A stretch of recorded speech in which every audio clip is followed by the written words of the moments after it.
I'm not around, have you found I'm always on your mind? And when you hear my name, does it sound the same as you felt when you heard it last time? Do you see flowers in my hair that aren't really there? Do you feel the pain when I'm blue? And when you see me, does it seem to be that blues change to life in bloom? Welcome, everyone, to the Boiling Point Podcast. This is episode 117, the attempted assassination on Trump, the RNC, and Biden drops out. Marcus Fredrickson played us in, as he plays us in and out of every episode on the Boiling Point Podcast. Make sure you go check out his music, reverbnation.com/Marcus Fredrickson. And we want to give Pastor Gavin a shout out. And go check out his YouTube channel. Just search for Pastor Gavin, and you can find his YouTube channel. And you can also go check him out on Facebook. Even though we're working to make his Facebook page a public page, it's not a public page yet. You can find him at Moore's Mountain Church on Facebook. But look for him on YouTube. That's where his content regularly comes out. Of course, follow us on YouTube, Rumble, and Facebook. Just search the Boiling Point Podcast. And as you can see, my guest, Sandra, has a guest of her own sitting in her lap. Don't worry. What's your cat's name? That was Tigger. Tigger. How original. Tigger is not the first cat to have an appearance on the Boiling Point Podcast, so you don't have to worry about any of that. Yeah. Again, check out Pastor Gavin. Of course, follow us on Facebook, YouTube, and Rumble, and check out our storefront at bonfire.com/store/the Boiling Point Podcast.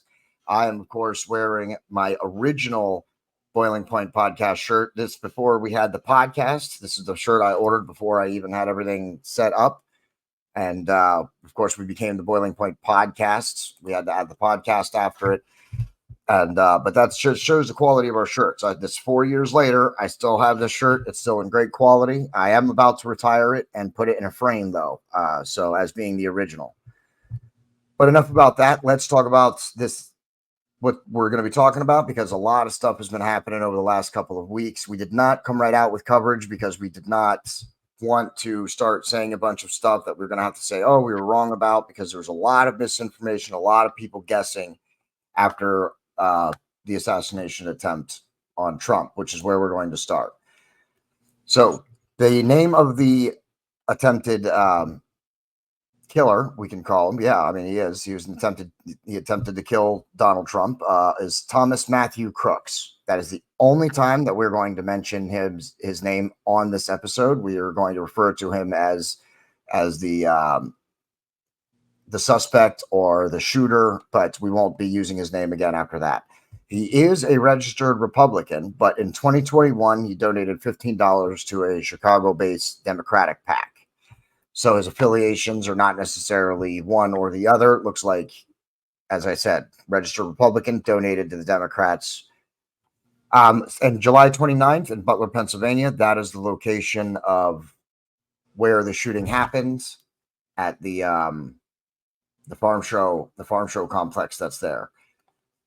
I have the whole timeline here, and I am going to put this timeline in the description of this video, but I am not going to go over everything. This is a detailed timeline, and I'm not going to sit here for the next 30 minutes and just regurgitate all this information.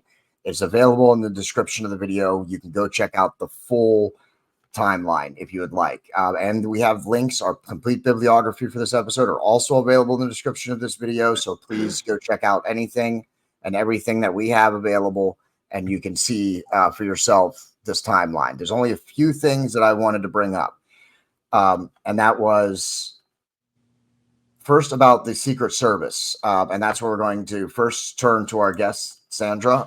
Some of the Secret Service was pulled off of his detail. Is that right?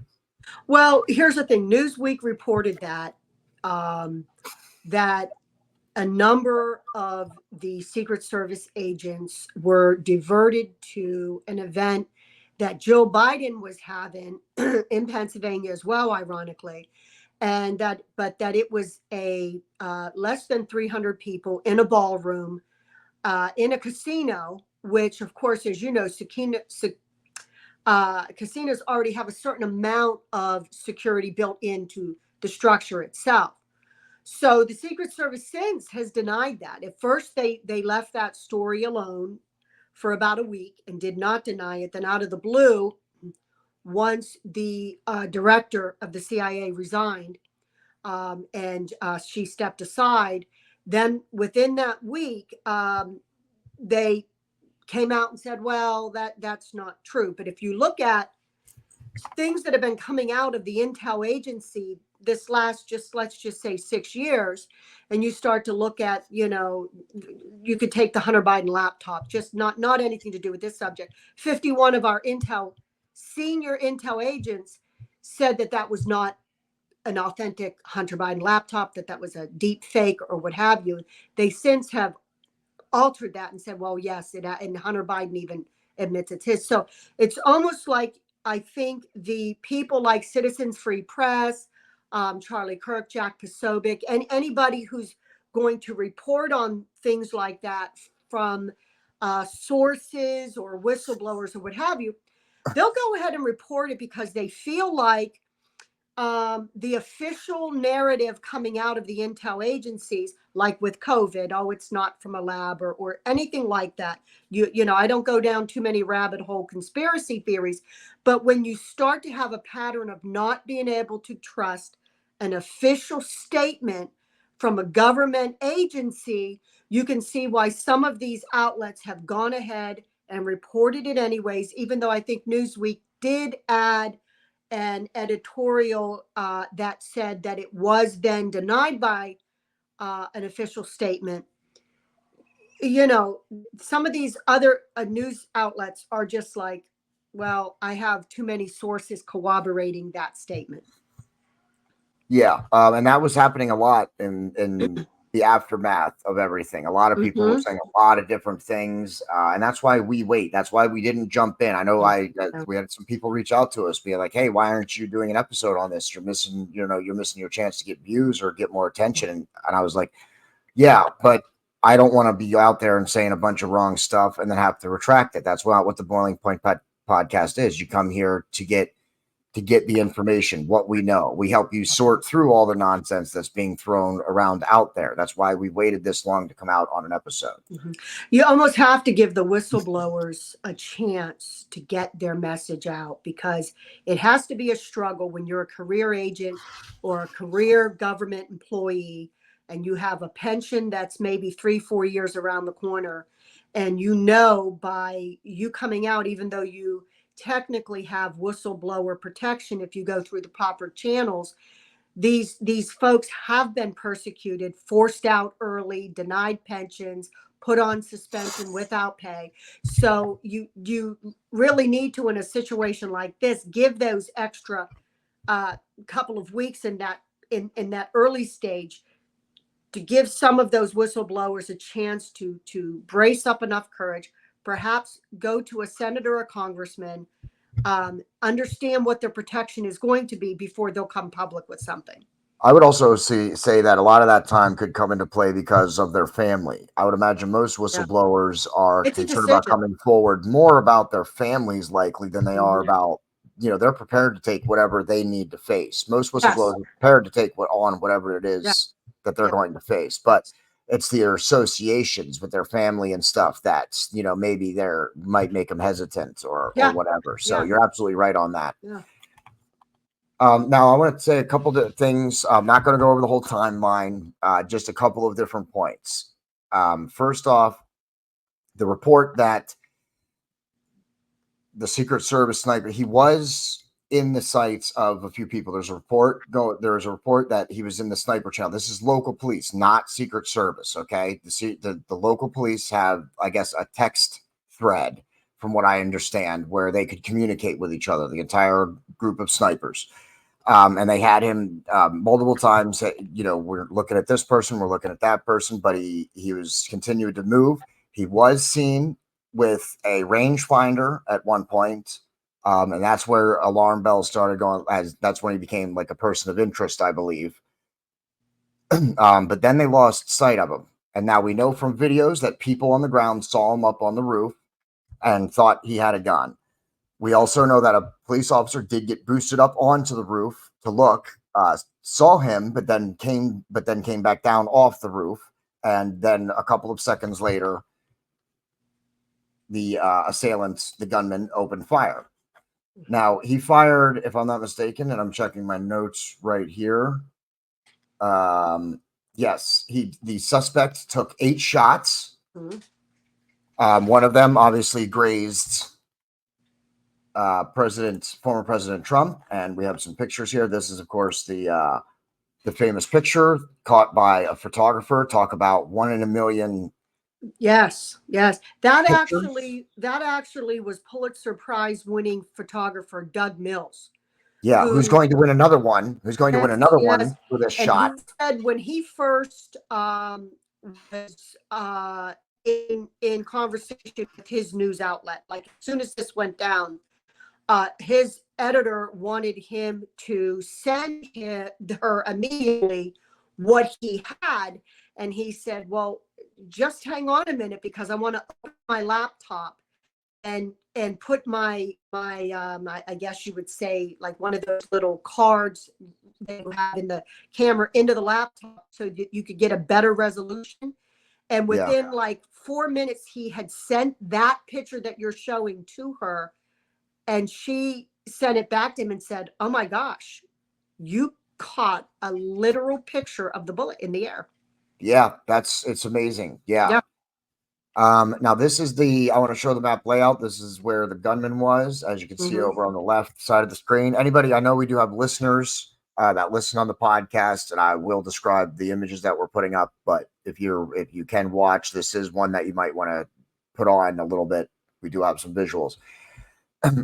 So it was about 430 feet. He used an AR-15. Now I couldn't figure out what AR-15 he had with the attachments. I understand it was just that it was basically stock, but I did not get a good visual of what he used, or because there's not really one out there. They're not releasing much information about the gun.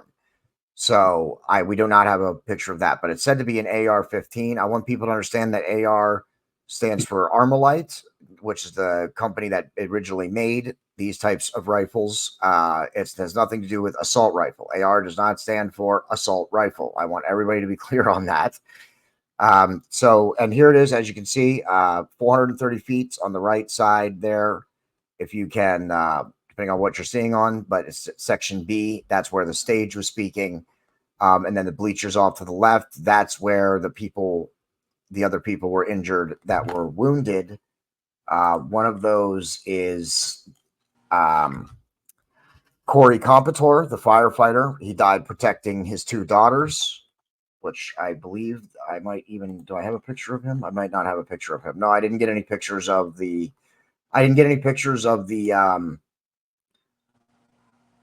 people who were wounded. I didn't, you know what I mean? Privacy and stuff. I didn't want to include any of that. So, but Corey Competor, the firefighter, you're on social media, you've seen his thing going around. He died protecting his 2 daughters. He was a firefighter. And then James Copenhaver, age 74, and David Dutch, age 57. They were also critically wounded, but they, as far as my research could tell, they are alive. They are recovering. They should be okay. And of course, Trump was grazed in the ear by one of the other bullets. So out of the 8 shots he took, 4 of them hit something. One person did die. And the Secret Service. What are your thoughts on the Secret Service and how they responded? Well, I've heard I've listened to a lot of commentary on this, and people who in Secret Service, Bongino has been on presidential detail protection for the Secret Service, and others like it. And I think there is some real criticism of the fact that they did not move him off the X, as they call it. So when Trump went down, which is what he was supposed to do, because that banner in front of him was bulletproof. Yeah. So, and I know because I've helped set those up. So for his rallies. So it's a bulletproof shield, and then they put that batting over it that they used to decorate the arenas itself. So that batting was covered. So when he got down and then they leaped on top of him, for their estimation in that moment, they felt he was safe because they were behind a bulletproof shield, basically. So, but protocol says they are to immediately get him off what they call the X. No questions asked. You don't know if there's another shooter. You don't know if there's 3 shooters, 4 shooters. You don't know where it's coming from.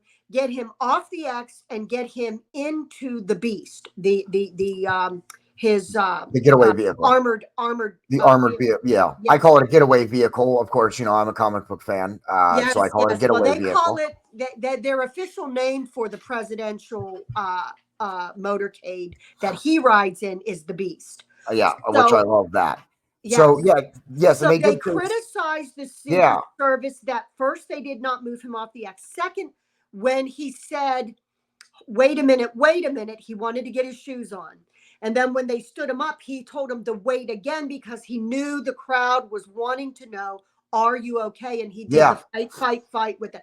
They were criticized for that. Then they were criticized again when they went to put him in the vehicle, that he turned and stopped and paused there, and that they did not physically just boom, boom, boom. So they've taken a lot of criticism for that. We can Monday morning quarterback all we want, but they are to follow policy and procedure without ask. And initially, Dan Bongino also stated, being on Secret Service detail, he knows this. Normally, the Secret Service does not need a go ahead and shoot order, that they automatically have that and don't have to ask for it. For whatever reason, that particular policy for this event changed. And the agent who did finally take the shot in those first couple of days put out some statements through his little source in network to let people know, because he was taking on so much criticism for not shooting sooner, that he did not have the go-ahead to do so, which anyone who is part of a detail for a president or a world leader like that just can't jive that, because you don't normally 99.99% of the time need anybody to tell you it's okay when you see someone with a gun pointed at your protectee that you need permission. So there's some controversy about that as well. I looked up some of that, and there's some convoluted stuff there as well. And yes, the Secret Service, there was one other shot fired, and that was from the Secret Service. He got him with one shot.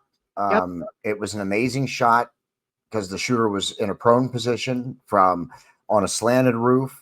So he had a 1 in a million shot, and I can't believe he got it with one shot. That just shows the caliber of skill that the Secret Service snipers have. Yeah. And the knowledge that they build up over time for things like this, they are, in that heat of the moment where, if you've ever been in a heated moment, there is a sense of panic or what have you. They're so well trained that while that adrenaline, I'm sure, was pumping, they go right to their training. They go right to process, procedure, and such, which is why I was immensely surprised that Speaker Mike Johnson, when he put together this task force to investigate the assassination, we have 2 congressmen that are former counter snipers. We have Corey Mills and we have Eli Crane, that both actively were counter snipers who guarded world leaders and in the theater and all over the world. And neither one of them were put on the task force to investigate this. And Corey Mills said that he, within hours of that task force being put together, that the members of the task force were reaching out to him because they know someone who has been a counter sniper and been in the theater, that they are going to know policy and procedure, what should be done without question. So they're already reaching out to, but you have to ask yourself, why wasn't one of our 2 counter snipers that are seated congressmen currently on that task force? Yeah, you're absolutely right. That is an interesting. That is interesting. Why wouldn't Hmm. they have done that? I don't Hmm. understand that. Or at least, if nothing else, put them on the committee, even if they Yeah, didn't head it. yeah, I do want to talk about circle back to the Secret Service real quick. This is after he stood up, and of course the microphone was on. CNN continued to replay it, so before they adjusted the audio, and we'll talk about that in just a second. But he did want his shoe, yeah, and I want to talk about this though. Look, this is a Secret Service detail that's surrounding him. yeah, Okay. Now, granted, Trump is in his, what is he, 78, I believe? He's in his 70s, if I'm not yeah. mistaken. 78. Hmm. Um, he's still fit. Yeah. He's not like fragile. He's not, Hmm. your typical kind of older person. He's still very strong, and he is a bigger guy. He's big, not just fat. I'm not saying he's Hmm. fat. He's big though. Yeah, he's six Look at four. I think. look at this. Look at his Yeah, detail around him. yeah, If yeah. Donald Trump didn't want to go off that stage, do you think that these five people, we can only see four of them in the picture. You can see the fifth, his hands off screen. Like in this shot, he arrives a second later. Do you think that those five people could have actually carried him off the stage if he didn't want to go? That's Well, what I want to say about him, about them not taking him. That's the right. first point I want to make about them not just taking him off the stage.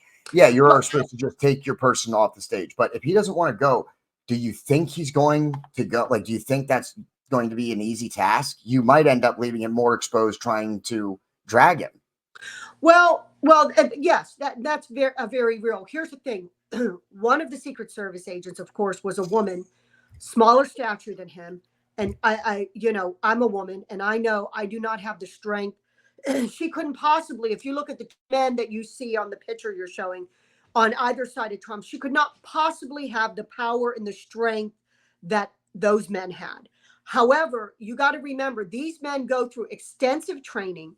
They get re-vetted every 2 months on their physical fitness. Every 2 months, if you're on Secret Service, you go back through the training to make sure you can still do the amount of push-ups, you can still do the amount of sit-ups, pull-ups, those kind of things. They are trained. There were at least three men. There was the woman on the front, there was the guy behind, and then the two on the side that you could see. Had that been four strong, solid Secret Service men, I think they could have. They could have. I think they were acquiescing to his request. Wait, let me get my shoe. Wait a minute. Fight, fight, fight. And then he paused for something which I could not quite hear what it was for. Getting into the beast. I couldn't quite hear, but he did pause for a second. Now, had there been a second or a third shooter, that could have been very tragic. But yes, in the heat of the moment, here's the thing though, they are trained so well that they are to be able to in real time make up for all those things and not Monday morning quarterback like you and I will do because we don't have that kind of training. Absolutely, absolutely, and I'm Mhm. definitely not trying to question any of their or what they did. I, in fact, think that what they did was, I think I agree with you. I don't know that honestly, even if you take the woman out of there and you put another guy in, I still don't know that if Donald Trump doesn't want to leave that stage, Right. he's not going to leave that But stage. they're That's they're my not opinion of it. but they're not seen trying. And see, here's the thing. True. Yes. You and True. I But can understand that and we can conjecture yeah. that. But their policy and procedure, without question, without them making any decisions, they are told this is what you Yeah. do and this is how you do it. And they did not do it. And Yes. I have to tell you, I was listening to Charlie Kirk about a week and a half ago before the Trump rally in Harrisburg at the farm show. He was saying, like literally 2 days before that rally was on a Wednesday. On Saturday, President Trump was at a believers conference in Florida that Charlie Kirk was hosting, and President Trump came and spoke. And Charlie Kirk said this in his podcast. He said he was shocked at how lax the Secret Service still was. He Mm, said in the venue where they were, everybody was wanded before you come in, as you can imagine. He said, but then Charlie Kirk has quite a bit of staff. Some of his staff members went out for lunch and came back in. And when they thought they had to be wanded back in, the Secret Service went, oh, no, don't, no, you're good. And some of Charlie's people, because they have been in events where Secret Service protection was tight. Yeah. Particularly, you would think, JD, after the assassination attempt. Okay. So now, so he says that on his national podcast. This is no secret that I got because I don't know Charlie Kirk. Yeah. Then on Wednesday at the rally, okay, and I'm looking around and I'm surprised at how lax some of the Secret Service people are. To the point, now he had special forces there. Trump has hired personal security that were stellar. They were like Black Rock level. The Secret Service agent in my section that I was patrolling, helping people get seated, making sure every seat got filled in. You were at the event here in Pennsylvania because you just Correct. came into I was Pennsylvania. volunteering. I volunteered to help set up. So the night before we came in, there was no Secret Service to be found, which is, I guess, potentially normal. We were setting up chairs. We were setting up that batting that you see, those banners that go up. But the next day, the way they do it is, some of us were in and out of the building for like a few things early in the day, but then about 12 o'clock, they come and kick everybody out of the building. Secret Service comes in with the dogs, with the wands, with the equipment. They scour the whole building. Then at 1:30, they let us volunteers in, and 2 o'clock, the public. Well, but the Secret Service agent that was in my section was a very nice guy, but he was chatty Cathy, and I was surprised. When you see these guys on national TV, JD, you see them with the sunglasses, you see them stalwart, you see them standing, and this guy was looking around and stuff. But this guy was talking to me. I could tell you things personal about his life because he was like, just like you and I would if we were sitting next to each other at something, where I would go, hey, I'm from here, and you go, oh, I'm from there. So then other people that would get up to use the restroom, go out for food or whatever, would stop by and say, and he was very warm and friendly. I was surprised. Now, the good news was there was a guy from Columbia Security who was like straight out of any movie where you see where this guy's lethal. The guys that were with him were all special forces, former special forces. And JD, I don't care if you had the biggest gun you could hold, you wouldn't mess with these guys. These guys were lethal. They were scouring the crowd. They were through the building. They weren't messing around. But I was surprised. Now they had the state police there.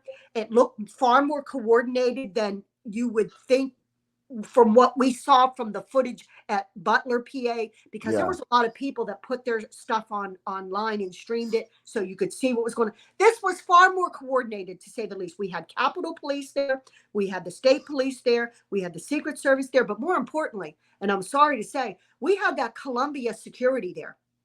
And I found far more ease. Now that Columbia security, this guy was like a killer. He was like, he wasn't smiling at you. He wasn't stopping to hold a door for you. Yeah. The second the president left the building, you could see his men kind of let down a little. Then they were kind of helping get people out of the building. Then they became like the whole paradigm changed. Yeah, because of him being there and him being cleared and being off the stage. Yeah. Yes. He had a job to do. Yeah, and let me tell you, there was an incident at the rally where a woman had made her way. They had, as you can imagine, in the farm show, they have that arena where you've got those stairs that escalate and go up. But then the arena floor where sometimes you'll have, like, I don't know, a horse show, bronco, whatever, they filled with chairs, okay? And that was for special seating. You had to have access to that area. There was a woman who somehow weaseled her way down to the very front row and was told by the people around her, oh, you don't belong here. You're not allowed here. You got to move. And she wouldn't move. She would not move. This special forces team came and removed her. And I mean, immediately. They came and they politely asked her, ma'am, this is not where you're supposed to. And she refused. And they literally picked her up and drug her out while the crowd cheered. Because the crowd was, now this was before Trump took the stage. The crowd was fed up with this. So, but to my point there, they weren't messing around that some little lady who seems innocent could potentially be a ploy, a distraction, whatever. They were like, boom, boom, get her out. Well, that's good that that he's got like some private security there Yeah. too, especially if Yeah. the Secret Service is being laxed. All right, the Yeah. last thing I want to talk about regarding the assassination is, of course, I mean, I've been showing them throughout it, but I want to talk about the images of Trump after he was shot and Yeah. him saying, and CNN cut out the fight, fight, fight. He says Yeah. that a couple of times after he stands up, and then CNN Yeah. manipulates the audio and takes it out later on. But listen, he had just been shot. His Secret Service are on top of him. They want, they want to get him out of there. And he still has the presence of mind to think, no, wait, I need my shoe. He's already thinking about the visual that it's Mm-hmm. going to have Mm-hmm. on Mm-hmm. everything. And he says, Mm-hmm. no, I need my shoe. Mm-hmm. No, I'm going to stand here. I'm going to pump my fist. I'm going to pause again before I get into the car. Like, what are your thoughts on from the perspective of the candidate of potentially our future president doing that, having the wherewithal to know that this image is going to be burned forever in Mm-hmm. history? I think it's leadership, JD. I think he had the presence of mind to know that when he said himself, when he looked up and saw, listen, those people didn't run. There was a little bit of ducking behind him, but they popped up immediately and they looked to say, is he okay? He says he knew when he was getting up that the crowd was devastated and that he knew that they needed to know that he was okay. And he was right. That was leadership.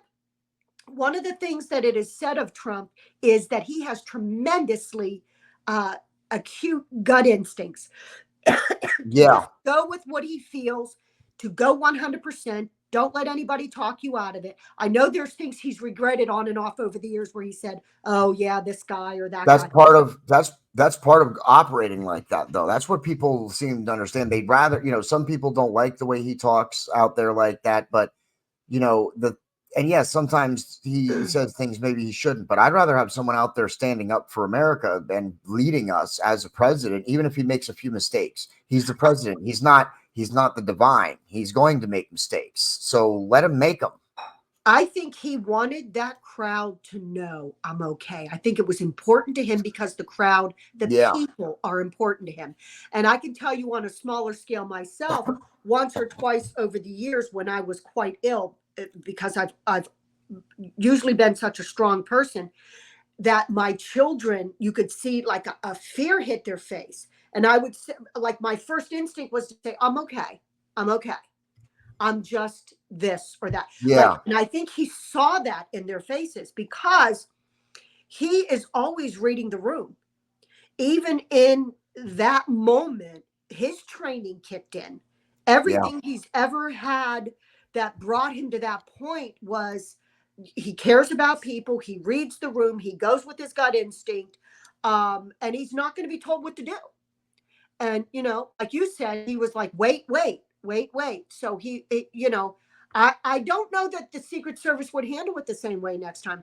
I think they would do what they are told. And I got to tell you this too. I'm watching J.D. Vance on the tarmac and the Secret Service that was around him. I don't know if you saw that boss move that he pulled when he landed in a particular state.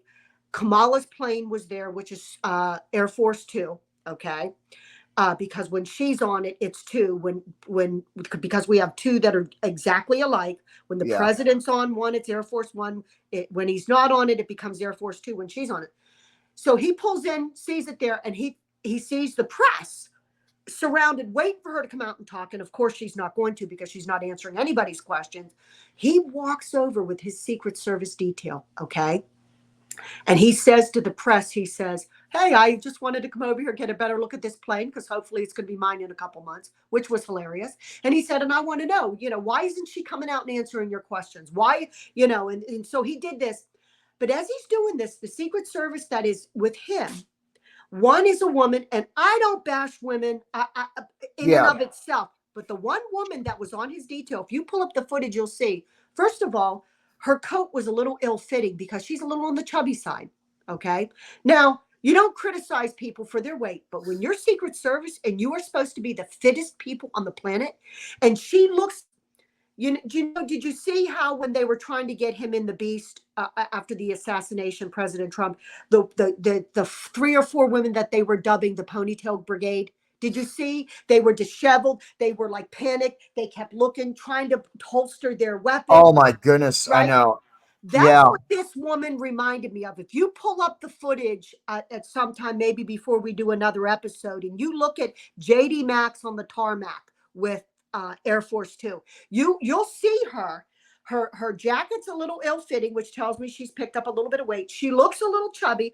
I've never seen a chubby Secret Service agent in my life. I think because she's a woman and they are relaxing, it is a proven fact, the requirements for women. Men have to do, just say, 11 pull-ups. Women only have to do 4. yeah, Men have to do this many. It is a proven fact in the handbook. And so I'm wondering if men pick up, just say, 5 pounds, it's required that they lose it. Women, maybe not so much. It's a lot more precarious trying to tell a woman to lose weight than it is a man yeah. And I think, and professionally. I don't have a problem with women and equal rights, and of course Mhm. all of that. If they can meet the demand of the hour, That's yeah. absolutely. See, that's what it comes down to. Yeah, there shouldn't Absolutely. be a double. It shouldn't be a double standard. It should be one standard. And if the women can do it, then of course they should be allowed to do it. But if they can't, it shouldn't be a double standard, because If this you is if you look at this woman, you'll know exactly what I mean. She goes from one side to him to the other, J.D. Vance on the tarmac. She goes from one side then to the Secret Service men don't ever, that I've seen, seem to be disheveled, like where am I disoriented. supposed to be? Yeah, like Right. where's my She position? keeps trying to, and it's almost like because she's posturing herself because she feels she has to prove herself. And maybe this is true because they're scrutinized more, perhaps in her field. Maybe that's true. But when you look at her and you look at her jacket and you look at this, she's a little overweight, not much, but for a Secret Service agent, a little overweight. Then you go, man, you would think after what we just went through that the president, the vice president, and the speaker of the house would have the doggone best stellar team. They would have the A team around them at all times. The Yeah, second, the second B team, let them go to this ambassador, that is the Department of Defense, whatever. But I have to tell you, Trump also has hired in consulting Eric Prince, and Eric Prince was the founder of Blackwater. And Eric Prince is probably the one who connected him to Colombia. Now, Eric Prince, I don't know that Blackwater is still functional right now because the Obama administration fined him the largest fine ever because Blackwater had special forces, former special forces that would go and prop up governments for our government. That would their Blackwater, some of the guys that went in and tried to save our ambassador in Benghazi. Okay, so some of those guys got sick of waiting for the go ahead and they went because that's what these guys do. So he's consulting Eric Prince, and there's no one better than Eric Prince to tell him who should be doing what and when. But I have to tell you, that alarmed me when Charlie Kirk said what he said about that event being so lax, people being allowed back in that were not rewanded. And then I saw what I saw at the farm show. And then what I saw on that tarmac. Now, J.D. Vance is not the vice president. He's the vice president elect. well, not yet. I'm sorry. Um, the The Republican presumptive nominee. nominee elect. So, he's already getting briefings. They're getting almost the exact same briefings that Kamala and Biden do when you're the nominee on the opposite. So this is an important person, and this is what we're getting. Yeah, let's talk about that. The Republican National Convention now. Yeah. Yeah. We got J.D. Vance. There's Trump and J.D. Vance. Mm-hmm. What do you know about J.D. Vance? Because I haven't had a chance to look up too much on him yet. So why don't you Okay. fill me and some of our viewers in on what he's about? Okay. Well, what I do know is, first of all, There is, he wrote a book, the story of his life, called Hillbilly Elegy. And Hollywood loved it so much they turned it into a movie. So it's literally on Netflix right now. You can watch it for free if you have Netflix, called Hillbilly Elegy. Glenn Close plays his grandmother, and Amy Adams plays his mother. I mean, this is an all-star cast. And it gives you a real picture of how he grew up in a dysfunctional home. His mother was a drug addict, and his father was not in the picture. His grandmother and grandfather were a little dysfunctional, although his grandmother was the most functional and was the one that did the better part of raising him and helping him to stabilize. And in his teenage years, when he got a little rebellious, she yanked him back. And so he went, after 9/11, he joined the Army or the Marines, and he went off to combat. And he came back and he entered into Yale Law School, and he was a stellar student. And he was head of the Yale Law Review, which is a very prestigious uh, position to have, and honor to have. And then he went into private. He was hedge fund management, and he went into the private business and Silicon Valley and such. And he made himself a nice little fortune. And he was a businessman, and a tough one and a shrewd one. But he never forgot where he came from. So he was born in the hills of Kentucky. His family is from Kentucky and from Appalachia, but they moved to Ohio for jobs. So he was basically raised in Ohio. And then, of course, as you know, when those jobs dried up, those little towns all became really almost hopeless, drug infested, and crime ridden. So that's how he grew up. Now, he never forgot where he came from. So he married his college sweetheart. They have two beautiful children, and he ran for Senate. First time won. First office he ran for, Senator of Ohio, and he won. Now, before 2016, he criticized Trump because he thought, as I did, what is this billionaire playboy going to do for our country? That was my first reaction to Trump. I had never seen The Apprentice. I didn't know anything about him other than what you saw on the National Enquirer, that he Me had too. an That's affair. I had seen The Apprentice, but I'm like, man, we're gonna start electing TV personalities. Right. So he did do some criticizing, and but then when he began to see the job that Trump did, he Yeah, completely changed. Okay. So we have that.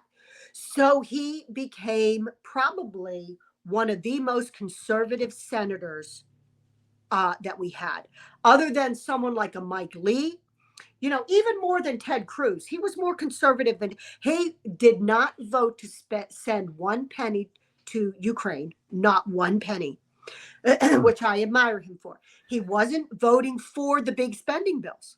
He was, no, if we can't pay for, we shouldn't be spending it. We can't be, yeah, So he's very conservative that way. So he is an incredibly hard worker. He's articulate. He just did, let's see, what is today? Monday. Just yesterday, he did 3 hard hitting interviews on like MSNBC, NBC, CNN, like, ones that you would think, wow, that's tough for a conservative Republican to go on those outlets. He nailed it. They try to derail him. They try to put words in his mouth. And if you pull those up and watch those, worth watching, totally worth. He takes them to task and holds his own. And he doesn't try to back out of stupid things that he says. He'll say honestly, oh yeah, that stupid comment that I made, or that smart aleck, or what, sarcastic or whatever. He owns yeah, it. But then, he pivots too. I can tell you that there are positions that I have held as a conservative Republican that if I could go back, I would have changed. things that I believed about the Republican Party. I used to really defend the Republican Party. Now I'm almost as fed up with some of the Republicans as the Democrats. If you look at Speaker Mike Johnson, he has spent more money than Nancy Pelosi in some of these spending bills. So I'm mad. I'm like, stop it, Republicans. Yeah. Even if you don't get anything done, at least you're not spending money that doesn't belong to you. Yeah, absolutely. But I think agree. he was my pick. I was on edge for 2 months. For 2 months, I was like, oh, please, Lord, because this is what I think, JD. He is the one person that I could think of off the top of my head that has the potential to fill a stadium almost as well as Trump and hold their attention for more than an hour. And it's not just that Trump entertains people, although he can be entertaining. You've seen some of the rallies where he's, a little cheeky and a little Yeah. funny and, says some things that you go, oh, well, why did he say that or what have you? However, he loves the people. He absolutely loves engaging the people. He put a clip on his Truth Social of him going into it looked kind of like a Waffle House in whatever state that he was in earlier today or perhaps yesterday. And he was engaging with a handful of people. And it was so personable. Absolutely so personable. And I think JD has that potential. JD Vance has Yeah. the potential. No pun intended. A fellow JD. I'm a fan of a Yes, fellow he's got to JD. be a So good guy. So I think he does. And he's articulate. He knows his facts. He doesn't have to search, kind of like Trump. You start talking in an interview, you see Trump talking, and someone brings up, I don't know, the budget, or someone brings up the border, or someone brings up this ambassador or this EPA or whatever. He starts rattling off facts and figures off the top of his head. He's very well versed and very articulate in that. J.D. Vance has that. Not quite as well honed as Trump, because Trump did it his whole life in business. And now, unfortunately, in politics, he's had to be that. I think Well, J.D. can come close to that. as vice president, you're kind of, you're supposed to be a little bit more of a bully or a little bit harder than the president anyway. So it would be hard to find someone to fill that role with Trump, because he's pretty, no nonsense anyway.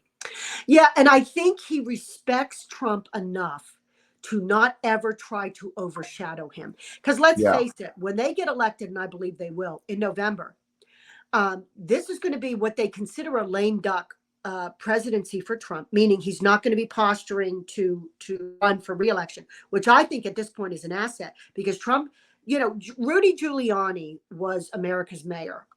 And he said when he was running, the best advice he was given, he was told, you make decisions like you're going to be a one-term mayor and you'll be a good mayor. Don't make decisions based upon getting reelected. Oh, I don't want to do this and make this. And Trump would have done that anyway, I think. I don't think he would have much been worried about being reelected. I think his first term was pretty close to that. maybe a few things he did, but I think for the most part, his first term was pretty run as a one-term president, or with that thought process at least. Yeah. Yeah. And I'm sure he intended on running again, as he did, but I don't think, And, and this is what I'm hoping is different this time. He had some people around him that were really keeping certain thoughts away from him, certain opinions. Mike Lee was on Tucker Carlson, and he reiterated a time in March of 2018, when they were getting ready to do a big spending bill. And Mitch McConnell had pushed through a spending bill, and what they were told, like, I don't know, 9-10 o'clock in the evening, we're voting on this tomorrow. It was a 2,000-page bill. And Mike Lee was like, you got to be kidding. How can we read this before voting on it? So he calls Trump. He can't get through. They won't let him through. And for the most part, Mike Lee said what was different about Trump is if you were a congressman and you called the president, you could get him. But at that point, he had just the wrong people around him that were shielding him from opinions that they knew would be opposite of what they wanted Trump to hear, see, or do. Yeah. So Mike Lee said that he tried a couple times and finally left a message and said, tell the president to call me. I need to talk to him. Well, it was too late. The vote went through.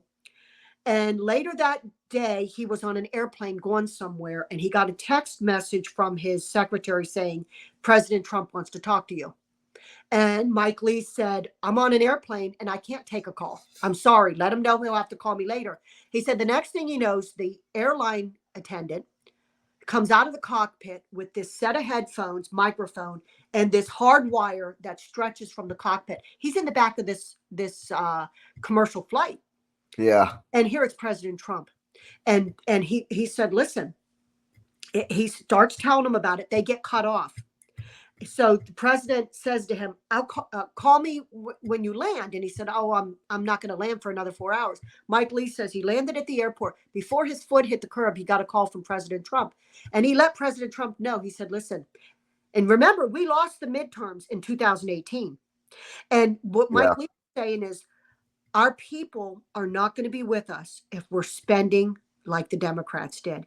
He said, and Trump said, well, they said this. And Mike Lee said, you know what, Mr. President, the people around you are giving you the wrong advice.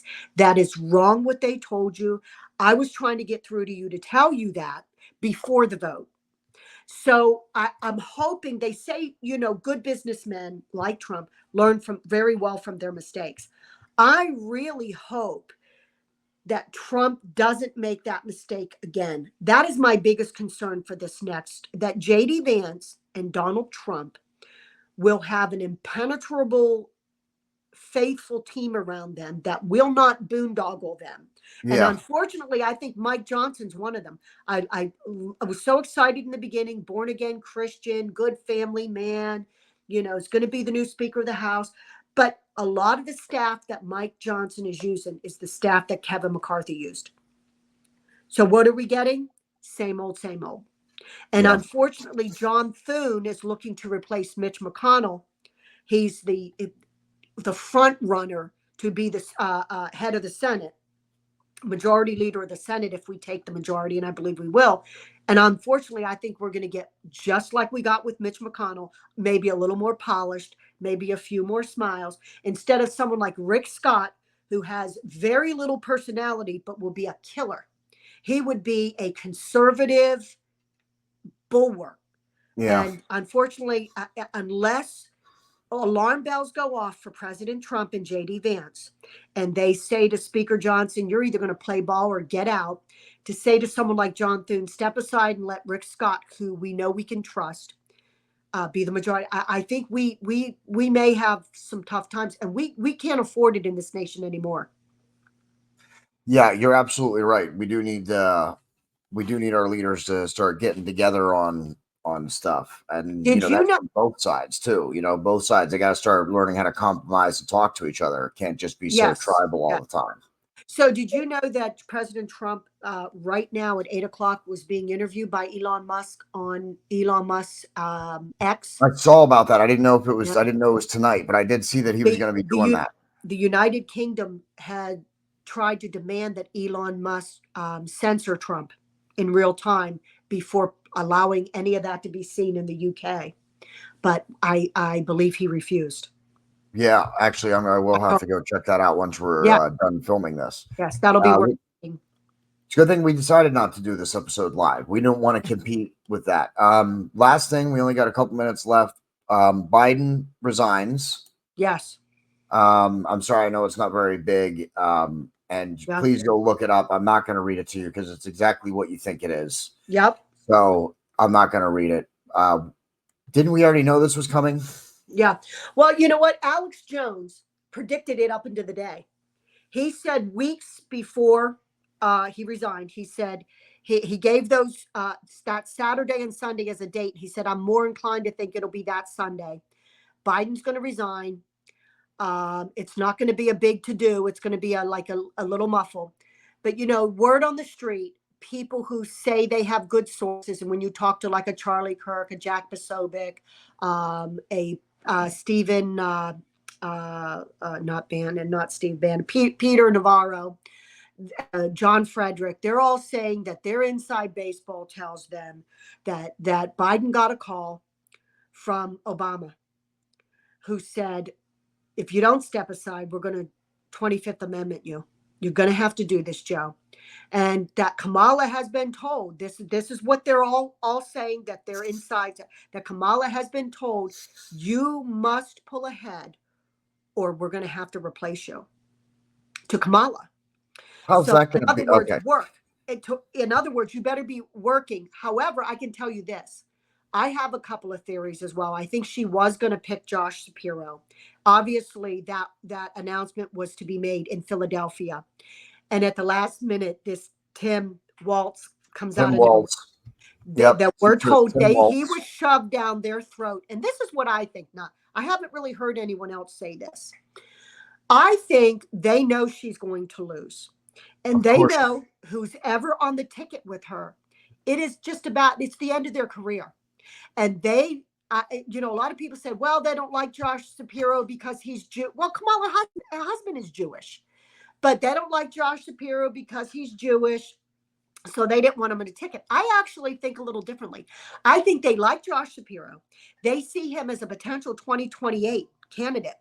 If they put him on this ticket and he goes down with this sinking ship, it could sink his whole career. And I think they look at him, and I think they're right. I don't like his policies.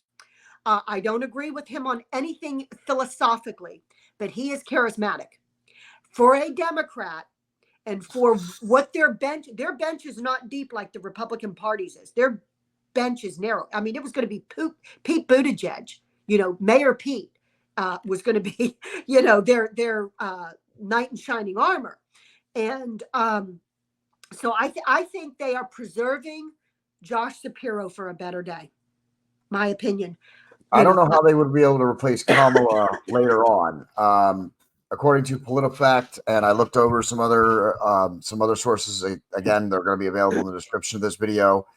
You can go check out all of our stuff to check it for yourself. But because he hasn't officially received the nomination, Joe Biden, because the Democrats haven't had their national convention, because because even though the primaries happened, they haven't officially cast their votes for who the candidate is. That happens at the national convention. Right. So technically, nothing's illegal, nothing unconstitutional has happened. This can happen. Right. Biden can decide not to run at this point. Because he's not accepted the nomination yet. Once Kamala Harris accepts the nomination and her name is beginning to be put on ballots, it's not going to be so easy to replace her at that point, because each state has different ballot laws. So some of them, you wouldn't even have the time, because it has to be a certain number of days before the election that you're added to the ballot. Right. So here's the fact about that, though. The Republicans make up their own rules for their own candidates, as do the Democrats. And those rules are solidified and put in stone at the convention. So they could, if they wanted to, put in a little red pill, kind of blue pill, whatever. However, with early voting, like in Pennsylvania, our ballots are printed up early September. This would have to be. And know this, they say in DC, about 80% of the politicians, they have enough dirt on that they will do whatever they're told to do or else. So I kind of thought, and I could be wrong, I kind of thought that they would have Joe step down a month and a half before November so that she could run as the incumbent, as a sitting president. I love it. Gain a little, and they have enough dirt on Joe Biden. Plus, then she would be able to pardon Joe. Do you really think that even if she does it like a month or even 2 months, even if Joe Biden came out and resigned as president tomorrow and made Kamala the incumbent, do you really think that at this point that kind of does that advantage even exist at this point? Like, I get that the incumbent has the advantage. They already have the office. I get the advantage in that regard. But in this kind of sense, would that really be an advantage to her? Well, let's remember this. They only need to win by a few more votes and cause us to lose by a few more votes. So if they're stealing, if they're messing with voter rolls, if they're, remember in Arizona in 2022 in Maricopa County, the machine shut down and wouldn't take the ballots for Kerry Lakes. That Maricopa County is the largest voter registration county in the state. It is Republican leaning, and the machines in that county magically were not working that day. And it was because the ballots that were printed that day, the machine was rejecting. Okay. So little shenanigans like that Yeah. they're saying a handful of counties can make all the difference. So if they can bump her numbers just a teeny bit, if they can take away from Trump, which I don't see Trump losing. No. However, I don't my biggest fear is that people will be lulled into a sense of security, and a few people will stay home if it's a little rainy or snowy because they think, oh, Trump's got this. There's Yeah. no Don't way he's going to lose. complacency. Yeah. Don't ever be complacent in the voting process. Get out and vote. Don't ever be complacent. Don't ever think that it's wrapped up or, oh, it's all. Don't ever do that. And then there's a report that in the Philadelphia area, there is a group, and I wish I would have paid attention to the name of the group, who are going to nursing homes and registering voters at nursing homes and ordering them mail-in ballots. They will be back in those nursing homes helping people fill out those ballots. Yeah. Now you say, okay, how many nursing homes can they do? Okay, maybe they can only do 20 or 30. Maybe that's only 600 people. But then you do 600 people here, you Yeah. shut down a few machines there. You know what I'm saying? Yeah. In one of the states, and I wish I would have paid attention to this, Charlie Kirk was saying the other day, where they were putting on the outside of the envelope R for Republican, D for Democrat. So if you're a mailman and you're a progressive and you don't want Trump to win, and you just accidentally lose a few here that have the R on them. So there, those little shenanigans at I the also end. recommend. I also recommend people don't do mail-in balloting. Please get out. I know it's not easy, especially for me. I'm in a wheelchair. It's not easy for me to get out and vote. Yep. Okay, especially when the weather's bad on election day. That could be, it could be really difficult for me to get out. I'm still not doing mail-in voting. I'm still going to go mail. I'm still going to go vote in person. So get out there and vote in person. Mike Lindell has a plan that he's working on voter integrity, and he's incredible, the My Pillow guy. So one of he's always coming up with these strategies. One of the things he's suggesting is order your mail-in ballot so that you secure it, and then take it with you to the poll that day, because if you surrender it, if you physically have it and surrender it, they'll let you vote. He said, because many people reached out to him saying, I showed up at the poll to vote and they told me, you already voted, you were sent a mail-in ballot, and you can't vote. And they said, I never received a mail-in ballot. That's what happened. That's what happened to my mom, actually. She requested a mail-in ballot, and then I said, no, you're not doing a mail-in ballot. We're going to vote in person. And then she went in person, and they ended up still making her fill out the mail-in ballot. But at least it was there. At least it was there. It was put in an envelope right there, at the very least. Well, see, every state's a little different. In some of the states, you had to show up with that mail-in ballot in your hand. These were people that said, I never requested or received a mail-in ballot. So Mike Lindell's thinking is, get it in your mailbox, in your hand, so now that nobody can steal it. Nobody can show up. Because if somebody tried to show up and say they were you, the guy's going to say, no, you were mailed a ballot. If you show up with your mail-in ballot and say, well, I just wanted to have it just in case, but I'm here to vote today, then you surrender your mail-in ballot, or you fill that out and surrender it that. Yeah. So it's a fail-safe. Yeah, absolutely. And we'll be doing some more election coverage in the coming weeks and months. Normally, I take off a little bit in August, but there's not really much time. So we'll be taking a few days, but we will be doing it. We will still be doing a few episodes. I don't know if our season finale with Pastor Gavin is going to air before or after this episode. So either go watch it or look for it soon. Since I'm not sure of the order that I'm going to release these last two episodes. There's this episode and then the season finale with Pastor Gavin, and then we're going to be off for probably a week or two at least, and then we'll be back with an episode of the West Shore School District coverage, and then we'll be back with another political episode probably in early September. So stay tuned for that. Please hit the like button, leave us a comment. Hit the share button. Please share out our episodes. We're trying to grow our channel and increase our viewers and our followers and our likes and all of that stuff. So please share it out. That's what will help us the most. Sandra Gonzales, who is our new political correspondent, thank you for joining us, and a member of Patriots for Conservative Values. Thank you for joining us and giving me a hand with this episode. I very much appreciate it. We'll see Sandra again for probably a West Shore School District episode or two, and for some more political episodes going forward. And maybe even potentially her own series underneath the Boiling Point podcast brand sometime this winter, or maybe early next year. We're still narrowing down the timeline on that part, but yes, so the Boiling Point podcast is growing. Stay tuned to us. Hit that share button. Help us continue to grow. Until next time, Marcus Fredrickson is going to play us out. And that's the end.